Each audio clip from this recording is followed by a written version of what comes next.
আসসালামু আলাইকুম, সবাই কেমন আছেন? প্রতিদিনের মতো আজকে একটা ছোট্ট একটা ব্লগ ভিডিও নিয়ে আসলাম। মাছ মাংস আর খেতে খেতে ভালো লাগে না, সেজন্য আজকে ডাল ভাত আর ভর্তা বানাবো। সেই রেসিপিগুলো আপনাদের সাথে আজকে শেয়ার করব।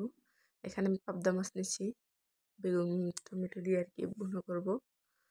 আর মাছটা বসাই দেওয়ার জন্য এখন আমি পেঁয়াজ কুচি দিয়ে তেলের উপরে দিয়ে দিলাম।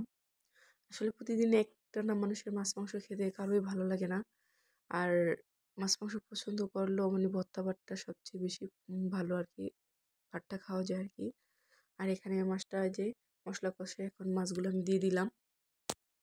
এখন মাছটা একটু নাড়ায় মশলাগুলো মাছের গায়ে মানে মাখায় নেবো আর কি। সুন্দর করে নেড়ে চেড়ে মশলাটা মাছের গায়ে মাখায় নিব। তারপর এদিকে আবার ডাল রান্না করবো আজকে। মানে সামনে আরো গরু মাংস ছিল আর কি, সে মাংস দিয়ে বুটের ডাল রান্না করবো, কিন্তু বুটের ডালটা একটু কম ছিল, সেই জন্য আমি এখানে 4 ধরনের ডাল অ্যাড করছি। মুসুরি ডাল, মুগ ডাল। এখন আমি আগে বুটের ডালটা সিদ্ধ দিয়ে দেবো, কারণ এটা তো সিদ্ধ হতে অনেক সময় লাগবে।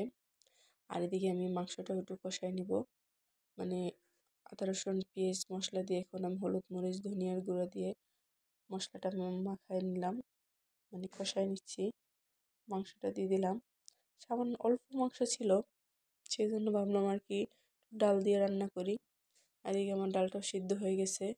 আর মাংসের ভিতরে আমি একটা আলু দিয়েছিলাম, এটা কষাই এখন ডালটা দিয়ে দিলাম।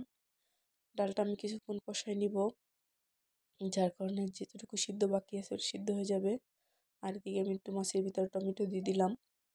এখন এটাকে ঢেকে দিব একটু সিদ্ধ হওয়ার জন্য।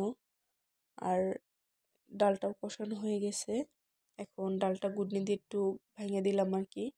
মানে এতটাও সিদ্ধ হয় নাই যে মানে লাড়া দিলে যে গলে যাবে। তারপর আমি ঘুটনি দিয়ে ভেঙে যে দেখেন টমেটো ধনিয়া পাতা দিয়ে দিলাম, মানে হালকা একটু পাতলা রাখছি, যার কারণে ডালটা নামাইলে একটু ঘন হয়ে যাবে সেজন্য। আর এদিকে আমার ডালটা হয়ে গেছে, এখন ডালটা আমি নামাই নিব।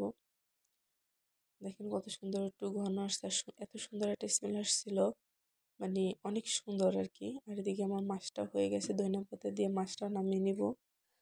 আর মাছটা আমি বেশি নাড়াচাড়া করি নাই যাতে ভেঙে না যায়, মানে কষাই রান্না করছি এই কারণে।